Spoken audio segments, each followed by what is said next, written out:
À savoir qu'en 2003, le bicentenaire de la vente de la Louisiane par la France aux États-Unis passe en fait totalement sous les écrans radars à cause des tensions qui opposent Français et États-Uniens au sujet de la question de l'invasion de l'Irak, alors que pourtant ce n'est pas rien cette question de la vente de la Louisiane, étant donné que ça correspond à la vente d'un territoire de 2 millions de kilomètres carrés, donc qui est bien plus vaste que l'actuel État de Louisiane. Dans cette conférence, quand je vous parle de la Louisiane, je vous parle de la colonie française puis espagnole de Louisiane, donc qui est revendiquée par Cavelier de la Salle en 1682 au nom du Royaume de France, territoire qui ensuite est perdu par la France en 1762, ce qu'on oublie souvent, qui est cédé à l'Espagne et qui, suite à un va-et-vient diplomatique un petit peu ridicule, on va y venir, revient à la France en 1803 et la France s'en sépare 3 semaines après. En effet, il se passe un moment intéressant, c'est que les États-Unis, en 1802-1803, dépêchent un individu, James Monroe, en France. Et sa mission à James Monroe, ça va être d'acheter la Nouvelle-Orléans au gouvernement français. Sauf qu'il est devancé par Napoléon Bonaparte, qui à ce moment-là est le premier consul, qui charge son ministre Talleyrand, une personnalité très haute en couleur, ainsi que le marquis Barbé-Marbois, de négocier la vente de la Louisiane tout entière avec l'ambassadeur qui est sur place, Robert Livingston. Un compromis est trouvé au bout de 20 jours et la Louisiane est vendue pour 60 millions de francs. Et le fait que ce soit la France qui propose la vente aux États-Unis et non pas les États-Unis qui proposent l'achat fait qu'à mon sens, il est plus logique de parler de vente de la Louisiane que d'achat de la Louisiane. Mais l'historiographie de chaque pays a tendance en fait à se mettre un peu au cœur en tant que sujet. Donc quand vous regardez dans des livres en anglais notamment, on vous parle d'achat de la Louisiane et pas de vente de la Louisiane. Et justement, alors au sujet de l'historiographie, elle est essentiellement états-unienne pour cette question-là, même si en France on a la chance d'avoir les travaux d'excellents chercheurs comme Gilles Havard, par exemple, Cécile Vidal, Pierre Lagayette ou encore Soisig et Tanguy Villerbu, travaux sur lesquels je m'appuie pour cette conférence. Mais par contre, même si on a quelques historiens et historiennes qui travaillent dessus, c'est un sujet qui est très fertile dans l'histoire populaire et dans les mémoires. Et un sujet qui est également très extrémisé, parce que notamment en France, on a une petite communauté, notamment d'internautes, pour qui en fait cette vente de la Louisiane est la pire arnaque de l'histoire de l'humanité, et notamment la pire arnaque que la France ait connue. Notamment parce que c'est la perte d'un très grand territoire, on va le voir, pour un prix relativement modeste. Et en fait, comme le souligne Tanguy Villerbu, ça a pris cette histoire de vente de la Louisiane une dimension de roman national aux États-Unis, et en France une dimension en fait de presque de honte, parce que ça a un regard un petit peu introspectif sur notre puissance. Mais mon approche est là pour démontrer que, au contraire, cette vente n'est pas une mauvaise affaire pour la France, d'où ma problématique. Pourquoi peut-on dire que tout compte fait, la vente de la Louisiane par la France n'est pas l'arnaque que l'on croit souvent? Et pour cela, donc, on va voir que cette vente elle est assez rocambolesque, parce que pour caricaturer, on peut dire qu'on a vendu une revendication sur quelque chose qu'on ne possédait pas, et quelque chose qu'on risquait de perdre en plus à court terme. Alors vendre la Louisiane, pour commencer, est-ce que ça ne serait pas vendre ce qui n'est pas à nous? Il faut savoir que la Louisiane dite française, elle est cédée à l'Espagne en 1762 pour éviter tout simplement d'avoir à la perdre, tout comme on a perdu le Canada face aux Britanniques, donc suite à la guerre de 7 ans. Et la population francophone sur place n'apprécie pas ce changement de suzerain. Cette population reste majoritairement francophone, mais du coup elle intègre l'Empire espagnol. Néanmoins, au bout d'une trentaine d'années, la France commence un peu à faire machine arrière et à partir du Directoire, et notamment en 1795, elle commence à demander une rétrocession de la Louisiane et l'Espagne lui répond très clairement non. Sauf que l'Espagne, sous l'ère napoléonienne, est très vite en difficulté. Et l'Espagne accepte de signer avec Bonaparte le traité de San Ildefonso en 1800, un traité secret durant lequel la Louisiane est échangée contre des territoires en Italie qui sont adjacents au duché de Parme. Et normalement, ce traité ne doit pas être éventé tant que la France n'est pas réinstallée en Louisiane, et le traité est éventé en fait au bout de quelques semaines seulement. L'idée, c'est que l'Espagne en fait préfère avoir la France comme voisin que les jeunes États-Unis. On va comprendre pourquoi ensuite. Notamment parce qu'ils avaient en particulier forcé la main à l'Espagne pour obtenir un droit d'entrepôt à la Nouvelle-Orléans, qui est ici en 1795. Quoi qu'il en soit, l'application du traité, elle est retardée parce que la France reprend ses hostilités contre le Royaume-Uni et les Français n'envoient un gouverneur en Louisiane qu'en 1802. Et la cérémonie de transfert de la Louisiane de l'Espagne à la France a lieu le 30 novembre 1803. Et la cérémonie de transfert de la Louisiane de la France aux États-Unis a lieu donc le 20 décembre 1803. C'est pour ça que je vous ai dit que la Louisiane, concrètement, est restée française 3 semaines seulement. D'ailleurs, son gouverneur, à ce moment-là, est assez moqué pour ça. Il arrive, il n'est même pas au courant que la vente a eu lieu. Et alors, ce qui est intéressant, c'est que cette vente de la Louisiane, elle viole le traité que la France a passé avec l'Espagne, parce que Bonaparte avait promis aux Espagnols de ne pas vendre la Louisiane. Et l'Espagne proteste, mais totalement en vain. Ça provoque aussi des tensions entre les États-Unis et l'Espagne, puisque les États-Unis réclament en fait davantage de territoire pour la Louisiane. On va comprendre tout à l'heure, le territoire en fait n'est pas fixé, on ne sait pas ce qu'on vend. Ils revendiquent davantage de territoire, notamment au niveau donc, du Texas et du Nouveau-Mexique. Où est-ce que j'en étais? Et alors, pour compléter le tout, l'Espagne n'a obtenu qu'un contrôle temporaire des territoires qu'elle a échangés contre la Louisiane, puisque le territoire du duché de Parme passe sous contrôle français 4 ans plus tard, en 1807. Donc, dans l'idée, en fait, la France a échangé la Louisiane contre presque rien, et elle l'a revendue ensuite, malgré sa promesse. Par ailleurs, il y a un autre point qu'on néglige souvent, c'est que est-ce qu'on a vendu quelque chose qu'on détenait réellement? La réponse, encore une fois, c'est non. Parce que le territoire de Louisiane qui apparaît sur les belles cartes de l'Empire colonial français, dans la pratique, dans le concret, il est possédé et il est occupé par des tribus amérindiennes qui sont représentées sur les cartes, mais la France n'exerce sur elles une autorité qui est au mieux relative. Alors on a des communautés assez connues, vous avez par exemple les Osages, les Natchez, les Mandans, les Arikara, les Sioux, ou ainsi qu'une partie de l'Empire Comanche. Et ces communautés amérindiennes, elles gardent un très fort contrôle de l'espace, à l'exception du sud de la Louisiane, ici donc au niveau des Natchez, qui est déjà beaucoup plus contrôlée donc, par les Espagnols et ensuite par les Français. Par ailleurs, ces communautés amérindiennes apprécient la présence des Français et même l'encouragent, parce que qui dit présence de Français dit traité diplomatique, dit cadeau. Les Amérindiens aiment bien les cadeaux qui viennent d'Europe, mais néanmoins, dans cet océan amérindien, la présence française elle est extrêmement marginale. En 1720, dans le territoire de Louisiane, donc là vous avez en vert, vous avez 1800 Français. En 1766, Saint-Louis, donc qui est juste ici, qui est l'un des gros bastions de la Louisiane, donc à ce moment-là espagnole, a 332 habitants, dont 75 esclaves. Et ce peuplement donc, franco-espagnol, il est beaucoup moins dense, beaucoup moins solide que le peuplement britannique, et il prend plusieurs formes, notamment la première forme, c'est un peuplement semi-éclaté, on va dire, de coureurs de bois qui sont semi-nomades, qui ne dépossèdent pas les Amérindiens de leurs terres et qui ne mènent pas de politique de francisation du territoire ou des populations, si ce n'est de leurs enfants. Vous avez par contre, plus connu, une série de points locaux fortifiés, des comptoirs ou des forts. Alors, par exemple, il y a Fort Vincennes, il y a Kaskaskia, Prairie du Rocher ou Prairie du Chien, qui sont situés sur les nœuds de communication fluviaux, donc notamment du Mississippi et de ses affluents, et souvent à proximité de villages amérindiens pour deux raisons. Pour la subsistance, parce que c'est compliqué de se vivre en Louisiane dans le territoire américain sans les Amérindiens, et surtout pour le commerce. C'est la fonction principale de ces comptoirs. Sauf que quand on dit comptoir, c'est un peu mieux de parler de fort, parce que celui que je vous ai mis ici, c'est l'un des rares exemples de forts en pierre. La majorité sont en bois, ou simplement un remblai de terre, donc ils n'ont qu'une fonction défensive très limitée. C'est surtout pour de la dissuasion et pour marquer en fait, une présence effective des Français. Et en général, dedans, vous avez un officier, quelques hommes, quelques habitants, et c'est tout. Par contre, vous avez un bloc plus solide, c'est la Nouvelle-Orléans qui compte 12 000 habitants en 1803. Vous avez aussi, il ne faut pas l'oublier, une présence non négligeable d'esclaves. Il faut savoir que début 19e siècle, la moitié des habitants qui sont dans la Louisiane française puis états-unienne sont esclaves. Et le peuplement, on va dire, qui n'est ni amérindien ni servile, mais en fait pas à dominante francophone ni française. En 1797, dans le district de Sainte-Geneviève, donc qui est au sud de Saint-Louis, vous avez 91 familles, donc 6 françaises, 29 créoles et 49 états-uniennes. Donc en fait, au final, les Français qui se revendiquent comme tels sont une minorité. Au total, on considère qu'il y a environ 60 000 habitants non amérindiens dans ce territoire, dont la moitié d'esclaves, ce qui veut dire que sur un territoire de 2 millions de kilomètres carrés, ça nous fait 0,03 habitants dits français par kilomètre carré, c'est-à-dire 100 fois moins que ce qu'on a actuellement en France dans le département et région de Guyane. Donc c'est en fait la vente de la Louisiane davantage la vente d'une revendication et le territoire d'un allié plutôt que la vente de notre propre territoire. En sachant que les Louisianais, ce coup-ci, accueillent plutôt bien la nouvelle du transfert en 1803, ou alors ils restent neutres, il y a beaucoup moins de mécontents qu'avec la cession de 1762, parce qu'en fait en 1803, leur patriotisme est limité. Venir en Louisiane, c'est vu et c'est perçu comme un déclassement social et économique, c'est rarement dans une perspective de retour, et donc c'est des individus qui sont plus attachés au sol qu'à la métropole. Donc en fait, la majorité de la population ne se sent plus française. Et lorsqu'elle se dit française, c'est davantage une dénomination culturelle et sociale, c'est davantage un marqueur identitaire qu'une dénomination concrètement politique et citoyenne.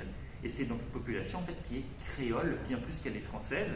Et c'est justement ce qui sera reproché ensuite par les consuls français au XIXe siècle.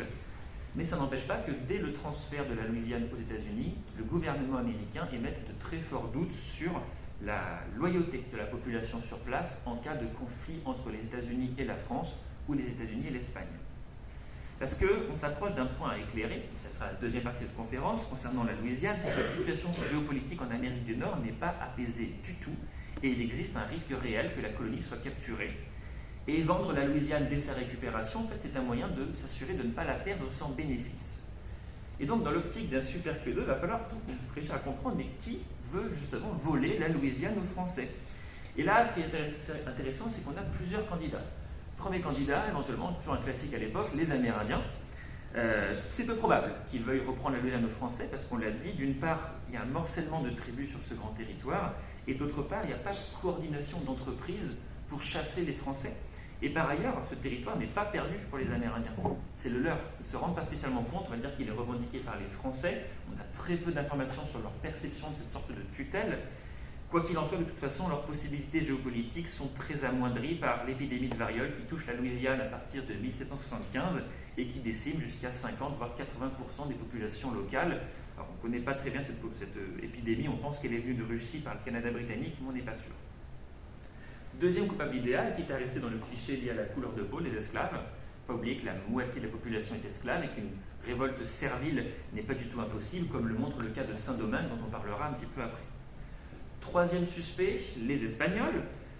Est-ce que les Espagnols pourraient avoir envie de reprendre la Louisiane, parce qu'ils n'ont pas forcément échangé de façon très très volontaire? Alors oui et non. D'une part, certes, ils pourraient avoir envie de la récupérer, d'autre part, en fait, ils sont bien contents de se départir de ce territoire qu'ils ne contrôlent pas, qui leur faisait une frontière commune avec les États-Unis. Et en plus, ils commercent avec la France et avec la Louisiane, donc ce n'est pas spécialement pour avoir envie de la récupérer ensuite. Par contre, à partir de 1796, les Espagnols font entrer le loup dans la bergerie. C'est que par une distribution de brochures, ils incitent à la colonisation états-unienne de leur territoire, parce qu'en fait, ils veulent lutter contre l'influence des Britanniques. Et alors, quatrième coupable, les colons locaux. Est-ce qu'eux aussi pourraient se révolter? Oui et non. Vidal et Havard rappellent qu'une colonie prospère et peut avoir des raisons de se révolter. Monsieur Morentin vous en parlera peut-être un petit peu tout à l'heure, parce que le cas très connu, c'est le cas du Texas. Mais en Louisiane, on n'a pas beaucoup d'informations là-dessus. Néanmoins, c'est lorsqu'on s'approche des anglo-saxons qu'on distingue mieux, on va dire, les vraies menaces contre la Louisiane. Et la première, elle est très classique, c'est les Britanniques, comme toujours. Pour eux, la Louisiane, ce n'est pas un front stratégique, mais ils peuvent l'attaquer par le nord via le Canada ou par le sud. Parce qu'en effet, Bonaparte confie en 1803 à ses ministres: les Anglais ont 20 vaisseaux dans le golfe du Mexique et parcourent cette mer en maître. Leur conquête de la Louisiane serait facile pour eux, je n'ai pas un moment à perdre pour la mettre hors de leur atteinte. Donc la vente de la Louisiane, c'est un moyen de couper l'herbe sous le pied des Britanniques en la transférant justement directement aux États-Unis. Et de toute façon, Barbé et Marbois ajoutent à Bonaparte que si les Anglais ne se saisissent pas de la Louisiane, ce sont les Américains qui le feront. Et c'est là en fait le cœur de la question. Il est possible, mais pas sûr, que si les Français n'avaient pas vendu la Louisiane aux États-Unis, ils s'en seraient emparés à court ou à moyen terme, ou en auraient forcé l'achat. Mais encore une fois, ici, c'est du registre de l'hypothèse, et on va voir ce qui va nous faire penser ça. Première idée, dès 1793, les États-Unis choisissent la neutralité dans le conflit qui oppose Français et Britanniques. Ils ne sont pas du tout, on va dire, fidèles à l'aide qu'on leur a apportée, et d'ailleurs, même plus loin, c'est que les États-Unis, s'ils doivent choisir un camp entre Français et Britanniques, ils le disent clairement, ils choisiront les Britanniques. Jefferson le dit dès 1802, le jour où la France prendra possession de la Nouvelle-Orléans, nous serons dans l'obligation de nous allier à la nation anglaise. Donc voilà, malgré notre soutien à leur indépendance et la présidence de Jefferson, qui est francophile, les relations entre Français et Américains sont mauvaises. Ce n'est pas un hasard, c'est lié à plusieurs raisons. La première, c'est que les Américains soutiennent la révolte d'esclaves en Haïti, du coup à Saint-Domingue à l'époque. Deuxième raison, ils refusent de rembourser leurs dettes de la guerre d'indépendance parce qu'ils les ont passées au nom de l'Ancien Régime et pas au nom de la Jeune République française. Troisième raison, ils commercent avec les Britanniques et ça mène à ce qu'on appelle la quasi-guerre sur mer.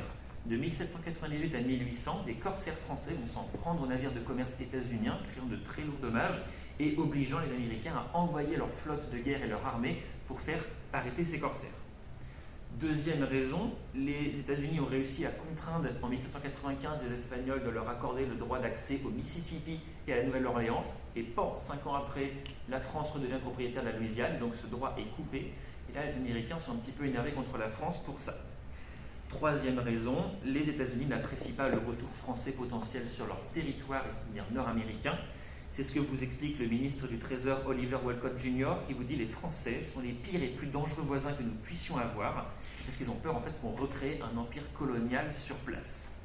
Et ça se corrèle avec un appétit territorial qui devient de plus en plus prononcé chez les États-Unis et de manière générale une hausse du nationalisme qui caractérise le 19e. Toutes ces idées, en fait, elles sont en accord avec ce qu'on appelle la doctrine Monroe, qui n'existe pas à l'époque, qui n'est pas officielle, mais qui est dans les tuyaux, c'est-à-dire la doctrine de l'Amérique aux Américains. Les guerres et les achats potentiels que les États-Unis pourraient mener sur leur continent ne sont pas vus par eux comme des guerres ou des conquêtes, mais comme la suppression d'une contestation sur un territoire qui leur appartient.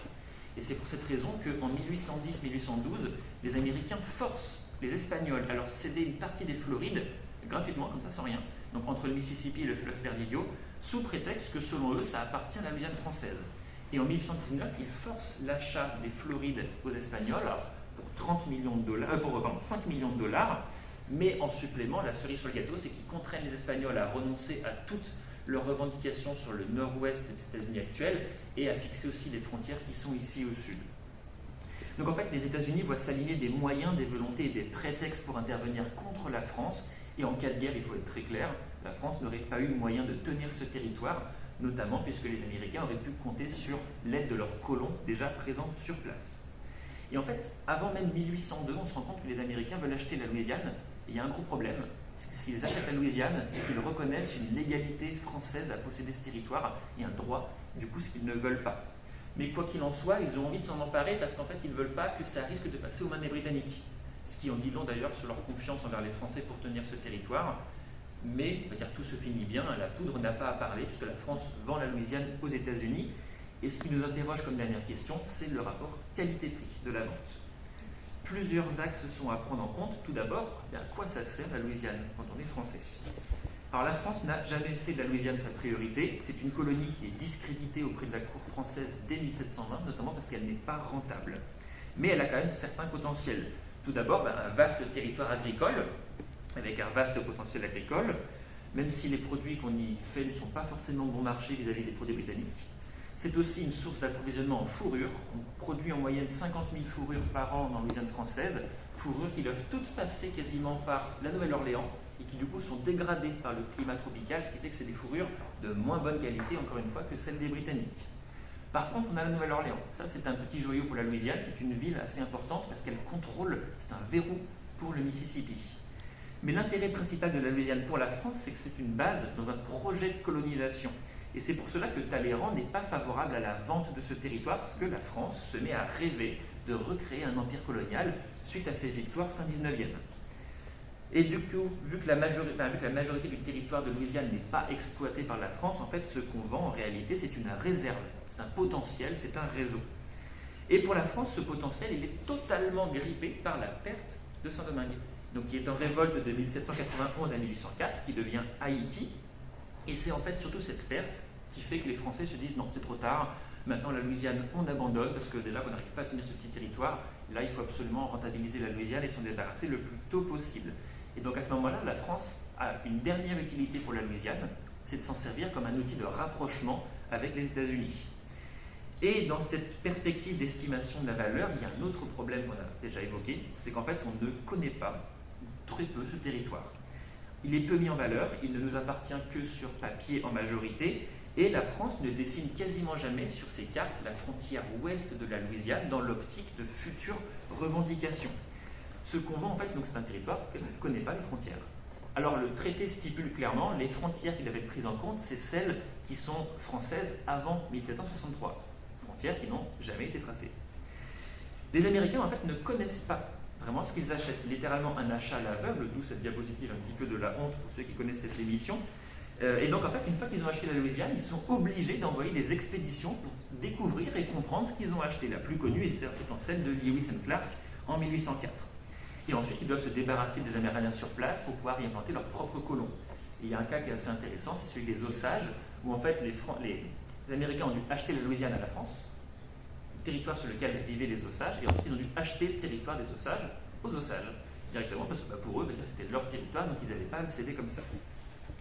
Donc en fait, les négociations du 10 au 30 avril 1803 portent surtout sur le prix de la Louisiane.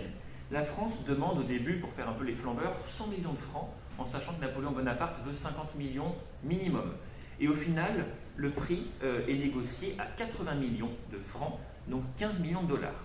Et sur ces 80 millions, il y a 20 millions qui sont dédommagés, qui sont annulés, on va dire, en dédommagement des réclamations états-uniennes contre la course française, que déjà les Américains eux-mêmes réclamaient contre la France, c'est pas nous qui avons inventé ça. En respect donc du traité de Mortefontaine, on a bousillé beaucoup de leurs navires, et bien à un moment il a fallu payer en échange, et donc c'est ces 20 millions qui sont supprimés de l'achat ici. Le prix de vente donc est de 7 dollars par kilomètre carré environ, et je vous dis bien environ, parce qu'en fait on ne sait pas la superficie réelle de ce territoire. Il s'agit d'une bonne affaire pour Talleyrand, qui pourtant est opposé à ce projet à l'origine. Il s'agit aussi d'une bonne affaire pour Gilles Havard et Cécile Vidal, et vous aurez compris, selon moi aussi. Néanmoins, souvent on entend dire qu'on aurait pu penser que la France aurait pu vendre ce territoire plus cher, parce que les Espagnols qui vendent les Florides une quinzaine d'années après, la vendent beaucoup plus cher, ils la vendent presque sous la contrainte et ils réussissent à la vendre pour 30 dollars environ le kilomètre carré. Sauf qu'un autre problème se pose ici, c'est qu'en fait les Américains auraient probablement pas pu payer plus. D'une part, en fait, la somme qu'ils déversent est déjà 3 fois supérieure à ce qu'ils avaient alloué à leurs émissaires à l'origine. Mais les émissaires outrepassent ce crédit parce qu'ils se rendent compte que c'est une occasion quand même très importante, c'est une belle opportunité. Ils vont multiplier la taille de leur pays par 2, mais ça ils ne le savent pas encore. Et surtout, ce qui les intéresse, eux, c'est qu'ils augmentent le littoral du golfe du Mexique et ils peuvent circuler librement sur le Mississippi. Concrètement, c'est pour ça en fait qu'ils ont acheté la Louisiane. Puis ils se rendent compte que ce territoire a quand même beaucoup d'autres potentiels.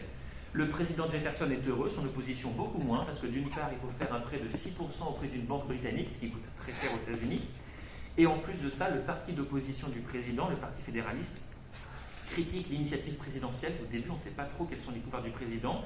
Et critique aussi que cette hausse du territoire va faire gagner en poids au Parti démocrate, qui est favorable à l'agriculture, à l'esclavage et à la conquête de nouveaux territoires. Mais malgré tout, ça passe. Le Sénat américain ratifie le 30 octobre, en octobre ce traité. Et en novembre, le 30 novembre, la France organise une cérémonie pour récupérer la Louisiane aux Espagnols à la Nouvelle-Orléans. Et le 20 décembre, elle transmet ce territoire aux États-Unis, en sachant que le 10 mars 1804, à Saint-Louis, on fait tout en une fois. Les Espagnols passent le drapeau aux Français, les Français passent le drapeau aux Américains, et emballer, c'est pesé. Mais attention, il ne s'agit pas de dire que tous les Américains ne sont pas contents de l'achat et que tous les Français le sont. Au contraire, Bonaparte lui-même écrit que ce n'est pas avec plaisir qu'il fait cette vente-là. Mais néanmoins, il a besoin d'argent, puisque cet argent en France, il est réinjecté dans la période 1805-1807 pour lever des troupes lors des guerres de la 3e et 4e coalition, qui sont des moments où l'armée française est envoyée en Europe, partout en Europe. Et en conclusion, qu'est-ce qu'on peut dire? C'est que la vente de la Louisiane, c'est la vente d'un territoire qui est resté français officiellement 80 ans, et ce 40 ans après qu'on l'ait perdu. Et pour ça, la France profite de difficultés en Espagne pour récupérer un espace sur lequel son contrôle est au final peu effectif, à l'exception de quelques îlots qui sont davantage créoles que français. Et cet espace, il était surtout approprié par différentes tribus amérindiennes. Il est ensuite vendu aux États-Unis en violant le traité qu'on venait de passer avec l'Espagne. Mais ce qui pousse la France à faire cela, c'est tout simplement la fragilité de la situation dans laquelle se trouve sa colonie. Le risque qu'elle soit attaquée par les Britanniques est réel, mais c'est surtout le fait qu'elle puisse exciter l'appétit territorial des jeunes États-Unis qui pose problème sur le long terme, alors que la France, à ce moment-là, est déjà haïe par les 2 tiers de l'Europe, c'est-à-dire un seul ennemi à la fois. Et en plus, elle est en train de perdre pied à Saint-Domingue. Peut-être que cette vente est l'un des outils qui font que la France est la seule grande puissance européenne qui n'a jamais été en guerre officiellement contre les États-Unis. Si une problématique se pose alors, en fait, c'est surtout la problématique du prix. Combien est-ce qu'on l'a vendu? En fait, ce qui est compliqué, c'est combien estimer la vente. Combien estimer une ville, la Nouvelle-Orléans? Quelques points d'appui dans un immense territoire qui visiblement est peu rentable. Combien estimer le potentiel et la réserve d'espace qui vont avec? Ça représente le réseau qui est associé à les contacts avec les Amérindiens en particulier, ainsi que les droits et légitimités qui vont avec ce territoire. C'est compliqué à estimer. Et puis combien estimer un territoire qui n'a jamais été borné? Pareil, c'est pas évident.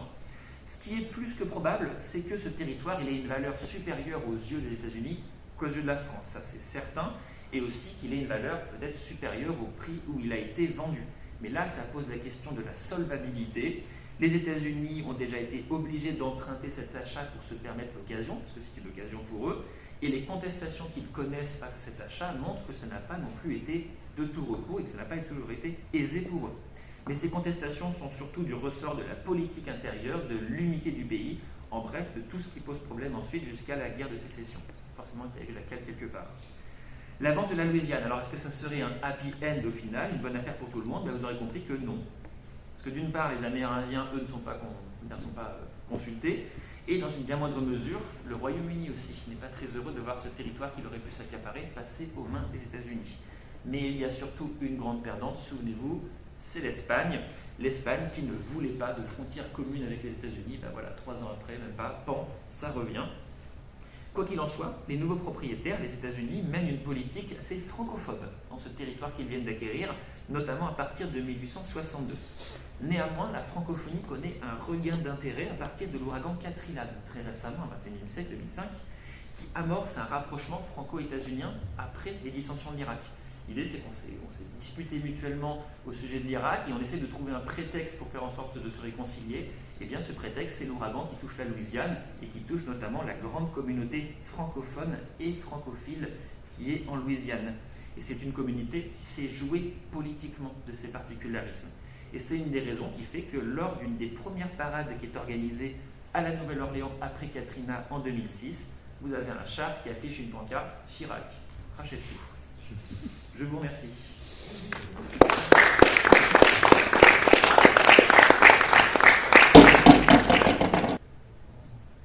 Continuer comme ça avec la Louisiane.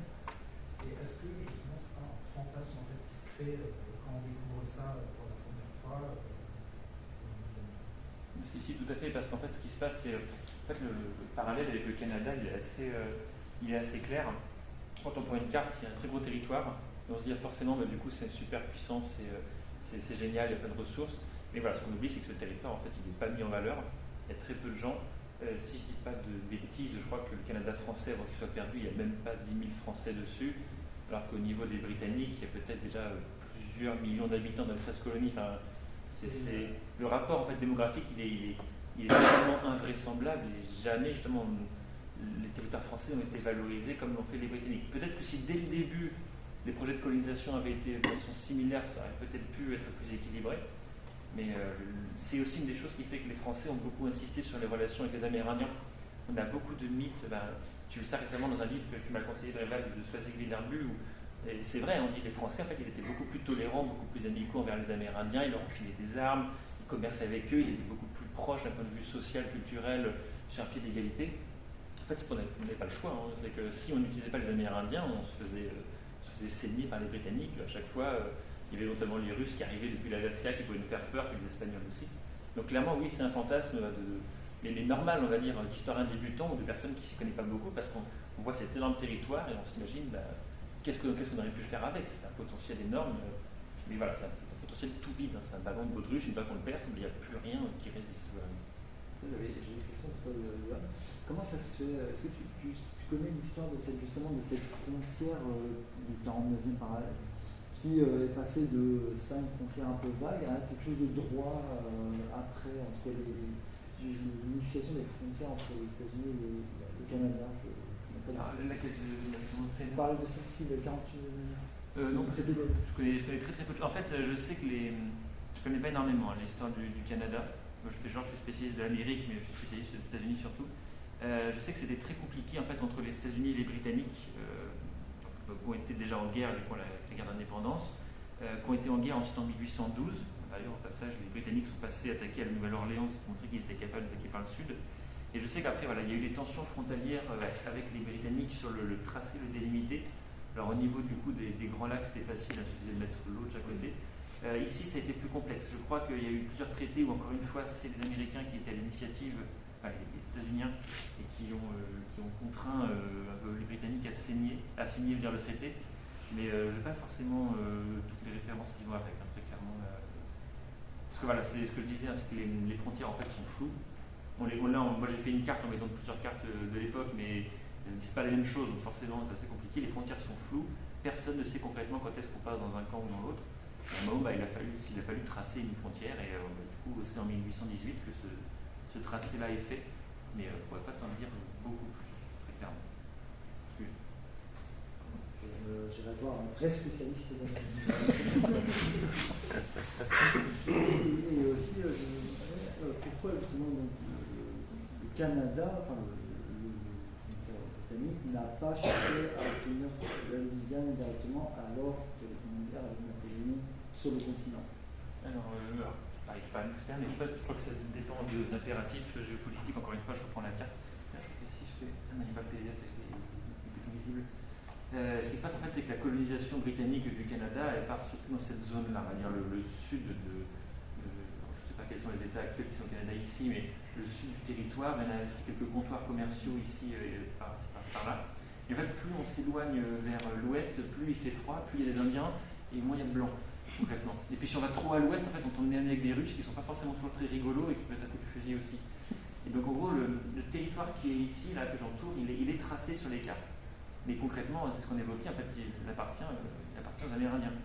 Attention, j'enlève ma liste de suspects. Il appartient aux Amérindiens et notamment, il appartient à des tribus qui sont quand même relativement puissantes, notamment les Crows ou les Sioux, les Arikara, qui même sont en guerre entre eux, sanctuarisent, sanctuarisent leur territoire. Et ce qui fait que c'est compliqué en fait pour les Américains, enfin pour les Canadiens, pour les Britanniques, d'attaquer la Louisiane par le nord, parce que ça nécessite en fait de passer par les territoires amérindiens. Et surtout, ça nécessite d'arriver sur des zones en fait, où il n'y a pratiquement rien.